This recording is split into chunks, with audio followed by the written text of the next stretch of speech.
गेहूं का एक दाना। एक समय की बात है, शामली राज्य में एक राजा हुआ करते थे जिनका नाम वीर प्रताप था। वे बहुत ही कुशल महान राजा थे। वे हमेशा अपनी प्रजा का ख्याल रखते थे। उनकी प्रजा भी उनसे बहुत प्यार करती थी। उनके 3 पुत्र भी थे। वे भी बहुत बहादुर साहसी थे। एक बार की बात है कि महाराज वीर प्रताप अपनी सभा में बैठे हुए थे। क्या होता है, एक बार महाराज अपनी सभा में बैठे हुए होते हैं, तभी उनके बड़े पुत्र और मंझले पुत्र राजदरबार में आते हैं और महाराज को प्रणाम करते हैं। महाराज उनसे आने का कारण पूछते हैं। तब वो दोनों कहते हैं कि महाराज, आप अब वृद्ध हो गए हैं, हमें लगता है आपको अब आराम करना चाहिए। राजपाट के कारणों से आपको काफी थकान हो जाता है, इसलिए आप अब आराम करिए और पूरा राजपाट हम दोनों भाइयों में बांट दीजिए। हम दोनों बड़े साहसी और बहादुर हैं। हमने अब तक कितने अच्छे कार्य किए हैं, हम दोनों राजपाट संभाल लेंगे। तभी महाराज कहते हैं कि आप दोनों ठीक कह रहे हैं, किंतु यदि पूरा राजपाट आप दोनों ले लेंगे तो तुम्हारे छोटे भाई का क्या होगा। 3 पुत्र होते हैं, 2 पुत्र आते तो कहते हैं कि आप ये दोनों राजपाट ले लेंगे तो आपके छोटे भाई का क्या होगा। आप दोनों ने उसके बारे में नहीं सोचा। उसे प्रजा भी बहुत पसंद करती है। तभी बड़े राजकुमार कहते हैं कि महाराज, हम दोनों छोटे भाई को बहुत प्यार करते हैं। हम उसे बहुत अच्छे से रखेंगे, ख्याल रखेंगे। हमें यह नहीं लगता कि वह इतना योग्य है कि वह राजपाट संभाल पाए। तभी महाराज कहते हैं, ठीक है, हम कल एक परीक्षा लेते हैं। कौन राजा बनने योग्य है, कौन अयोग्य है, इसका निर्णय हम लेंगे। अगले दिन तीनों राजकुमारों को राजसभा में बुलाया जाता है और महाराज उन तीनों की परीक्षा लेने के लिए गेहूं का एक एक दाना देते हैं और कहते हैं, इससे एक इतनी बड़ी रोटी बनाकर लाओ जिससे मेरा पेट भर सके। तीनों राजकुमार महाराज को प्रणाम करके राजसभा से चले जाते हैं। बड़े राजकुमार एक दाने को लेकर बगीचे में बैठकर सोचते हुए कहते हैं कि इस एक छोटे से दाने से भला क्या रोटी बनेगी और इससे महाराज का क्या पेट भरेगा। तभी अचानक दिमाग में एक विचार आता है और बड़े राजकुमार राज्य की सबसे बड़े हलवाई के पास जाकर उस एक दाने के साथ और गेहूं मिलाकर उसकी एक बड़ी रोटी बनवाते हैं और उस रोटी को लेकर के राजमहल लौट आते हैं। वहीं दूसरे राजकुमार उस दाने को लेकर जंगल की ओर चल देते हैं। जब वो जंगल की ओर चले जाते हैं तो उनकी भेंट एक जादुई डायन से होती है। वह उसे पूरी बात बताते हैं, उनके आने का कारण भी बताते हैं। तभी डायन कहती है, मैं अपनी जादू की शक्ति से यह कर सकती हूँ, इस दाने से एक बड़ी सी रोटी तैयार कर सकती हूँ, लेकिन मेरी एक शर्त है कि जो कोई भी यह रोटी खाएगा उसकी आत्मा पर मेरा अधिकार होगा। राजकुमार शर्त मान जाते हैं। तभी डायन अपनी जादुई शक्ति से एक दाने से एक रोटी बना देती है। राजकुमार रोटी लेकर के राजमहल आ जाते हैं। अब छोटे राजकुमार को कुछ समझ में नहीं आ रहा होता है। वो बुद्धिमान होते हैं, समझदार होते हैं।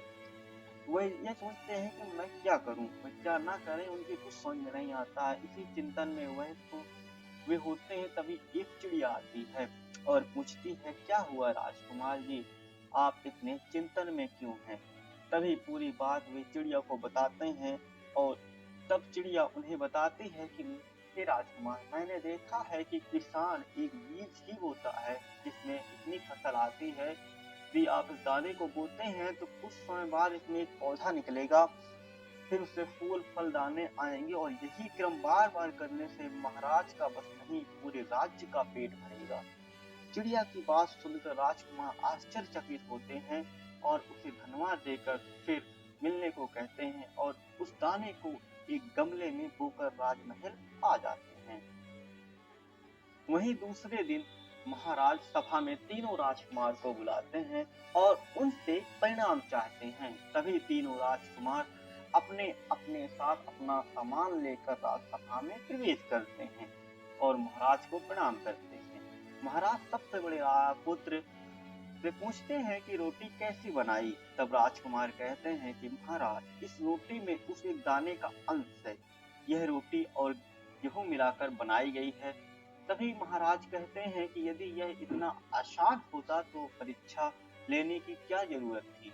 तुमने अपना काम ईमानदारी से न्यायप्रियता के साथ नहीं किया है।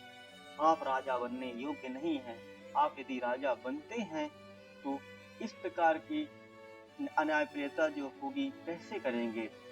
महाराज बड़े राजकुमार को राजमहल से बाहर जाने की आज्ञा देते हैं। अब महाराज मछली राजकुमार से पूछते हैं कि तुमने यह रोटी कैसे बनाई। तभी मछली राजकुमार कहते हैं, महाराज, मैंने यह रोटी जादुई तरीके से बनवाई है। तभी महाराज कहते हैं और हंसते हैं, पूछते हैं कि आपने जादू कब सीखा। तभी मछली राजकुमार पूरी बात बताते हैं कि रोटी खाने की शर्त के अलावा वो रोटी खाने वाली जो शर्त होती है, जो डायन रखती है, तो शर्त को नहीं बताते हैं। तभी महाराज कहते, तुमने राजा बनने के उद्देश्य से नकारात्मकता शक्ति का सहारा लिया है, जादू का सहारा लिया है। आप राजा बनने योग्य नहीं है। तुम शुरुआत में यदि नकारात्मकता और अराजकता को फैलाओगे तो तुम राजा बनने के पहले ही अपने सभी अधिकार खो चुके हो। तुम योग्य ही नहीं हो और मैं देखना चाहता हूँ कि तुम्हारी रोटी से किसी का पेट भरता है या नहीं, इसलिए ये रोटी तुम खुद खाओगे। राजकुमार कहते हैं, मैं रोटी नहीं खा सकता। तभी महाराज कहते हैं, तुम्हें रोटी खानी पड़ेगी, यह महाराज का आदेश है। तभी राजकुमार रोटी खाता है और उसकी मृत्यु हो जाती है। तभी वहाँ वह डायन प्रकट होती है और महाराज को सत्य के बारे में बताती है। तभी महाराज पूछते हैं, कैसी शर्त? तभी वह डायन बताती है कि मैंने यह रोटी बनाने से पहले यह शर्त रखी थी कि जो भी यह रोटी खाएगा वह उसकी आत्मा पर मेरा अधिकार होगा। तो राजकुमार ने रोटी खाई है तो राजकुमार की आत्मा पर मेरा अधिकार है। मैं इसकी आत्मा को ले जा रही हूँ। तभी महाराज सोचते हैं, मेरा मसला ऐसा भी कर सकता है, मैंने कभी सोचा नहीं था। तभी महाराज छोटे राजकुमार से पूछते हैं कि तुम्हारी रोटी कहाँ है। तभी छोटे राजकुमार कहते हैं कि महाराज, मैंने कोई रोटी नहीं बनाई है। अभी इस एक दाने को इतनी बड़ी रोटी बनाना संभव नहीं है जिससे आपका पेट भर सके, परंतु मैंने इस दाने को बो दिया है। इसमें कुछ समय बाद एक पौधा आएगा जिसमें कई सारे दाने होंगे। धीरे धीरे यही प्रक्रिया से आप क्या हमारे संपूर्ण राज्य का पेट भरेगा। तभी महाराज खुश होते हैं और छोटे राजकुमार की तारीफ करते हैं और कहते हैं, तुम्हारी सोच प्रजा का उद्धार करेगी। तभी महाराज यह उद्घोषणा करते हैं कि आने वाली पूर्णिमा को छोटे राजकुमार का राज्याभिषेक होगा।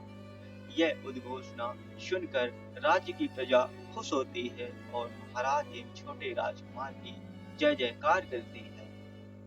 Thanks for watching and listening.